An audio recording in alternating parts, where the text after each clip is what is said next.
এই যে দেখতে পাচ্ছেন বসে গেছি তরমুজ কাটতে। আমি একটা আপনাদেরকে ভিডিও শেয়ার করি, শর্ট ভিডিও, যেটাতে কিনা আপনারা দেখতে পেয়েছেন খুব ইজিলি আমি তরমুজটা কেটে আপনাদেরকে দেখালাম, কিন্তু আসলে তা নয়।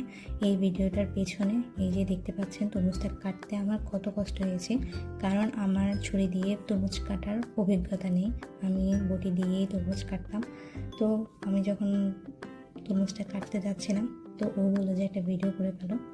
তো ভিডিওর জন্য আমি ছুরি নিয়ে বসেছি, কিন্তু আমি ছুরি দিয়ে তো কাটতে পারতেছিলাম না। পরে ও আসলো, এসে এই যে কেটে দিচ্ছে আমাকে, বলে যে গভীর করে কাটতে হয়, না হলে উঠবে কীভাবে। তো কেটে দেওয়ার পর আমি ওই কাটার উপর কেটে ভিডিওটা করি।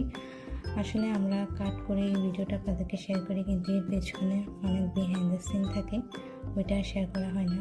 তাই ভাবলাম যে আপনাদের সাথে এটা শেয়ার করি। আর আমি ভিডিও করার কোনো মুডেই ছিলাম না, বা কোনো প্রিপারেশনও ছিল না।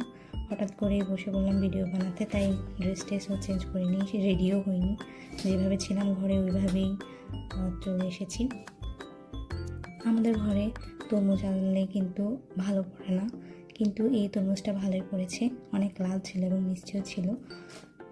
এই যে অনেকক্ষণ যুদ্ধ চলছে এটা নিয়ে।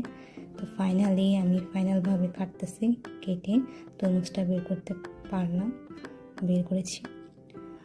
তো এই আমার তরমুজ কাটা দেখে আপনারা ভাববেন যে আমি জীবনে কখনো কিছু কাটি না, আসলে কিন্তু তা না, আমি কেটেছি, কিন্তু ছুরি দিয়ে কাটার অভ্যাসটা কম।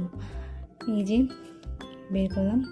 আমার অনেক হাসি আসতেছিলো, যেহেতু আমি প্রিপারেশন ছিল না আমার, আর বলতেছিলাম মধু মধু, রসমলাই রসমলাই, অনেক হাসি আসতেছিলো, সবাই সামনে বসেছিল।